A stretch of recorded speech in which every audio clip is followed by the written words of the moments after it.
Doctors, what's the biggest case of faking it you've ever seen? 1. Taking trauma call during surgery residency. Had a prisoner come in after a fight and claimed he couldn't move or feel his legs. All the CT scans and MRIs were normal, but we would shield his legs so he couldn't see them and poke them with needles and other sharp objects. With enough force to cause pain, he never flinched or moved his legs at all. He was diagnosed with SIWRA, spinal cord injury without radiographic abnormality. He stayed in the hospital for a week, with no improvement. Always had one guard with him. One night they were down in the lobby watching some television, but the guard needed to use the restroom. The patient said, "Where could I possibly go? I'm paralyzed." Guard left him alone for 2 minutes. The patient was last seen sprinting down the road, naked butt cheeks flapping in the breeze. Made it to a city 4 hours away by car before he was caught again. I have never seen anyone fake it so well. Truly playing the long con. 2. Dermatologist here. Patient was convinced she had a melanoma and needed a biopsy and would need to be on workers' comp. I told her it looked like ink from a marker. She demanded a biopsy. I wiped the area off with an alcohol swab and showed her the ink and that there was no spot on her skin anymore. She stormed out threatening to sue. I'm just glad I cured her melanoma. 3. Physical therapist here. A working mom comes into the clinic with her infant in a stroller. She's limping like she's got a nail in her foot, wincing in pain and tears in her eyes. She was crying during her visit with the PT. None of us think she's faking it. She limped out of the clinic. I glanced out of the window and saw this woman bounding down the sidewalk, hips swaying,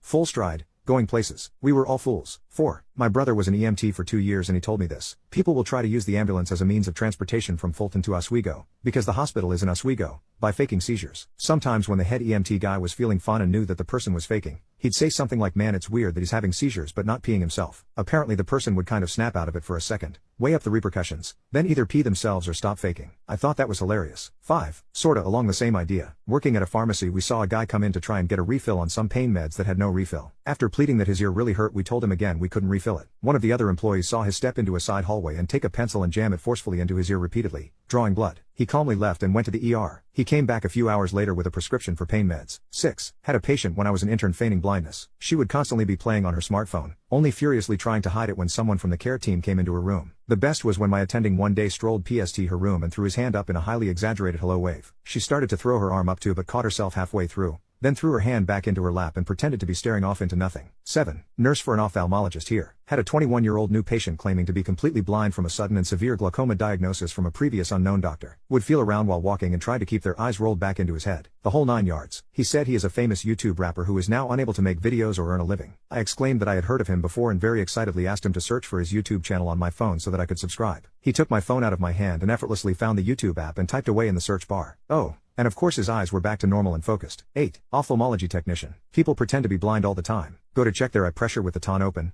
a device you poke them directly into the eye with, and they go, "What the F is that thing?" 9. Obligatory, not a doctor. I'm a nurse. We had a guy who had to come in every 3 months to get a medical certificate to say he couldn't work at his retail job due to severe disabling back pain. He was receiving large amounts of insurance money for this condition. After the doctor had done his usual examination and questions and signed it off, the guy asked the doctor to check his shoulder, which doc did, and asked how he injured it. The guy says playing rugby for a competitive team. Really, says doc? How long have you been playing for them? The guy has been playing and training the whole time. Doc puts this info on the insurance form. Doc loses his poop in the staff room laughing. Next week the patient loses his poop in reception because his insurance has been cancelled. 10. The guy came to the ER. I was a nurse at the time. For stomachache, when asking him about his history, he randomly mentioned a fight with his girlfriend where she left in a tizzy and fell asleep on the couch. 20 minutes later when we see the CT, he has a satellite cable remote wrapped in a condom lodged in his rectum. I suppose he intended to frame her. Didn't get to hear the conversation he had with the doctor. I was curious how he was going to explain why she was nice enough to wrap it in the condom. 11. ER nurse. Bringing a patient back to a room who said he had kidney stones. I had him stop at the bathroom and get a urine sample. The dude comes out with a specimen cup that literally has a piece of concrete in it. Looked him in the eye expecting some sort of joke. He was serious. I threw it away and walked his dumbass back to the waiting room to contemplate his stupidity. 12. My cousin got glasses. Her 7-year-old little sister also wanted glasses because she thought it was so cool to wear them. So she started telling her teacher she couldn't read what was on the chalkboard, and she'd squint at home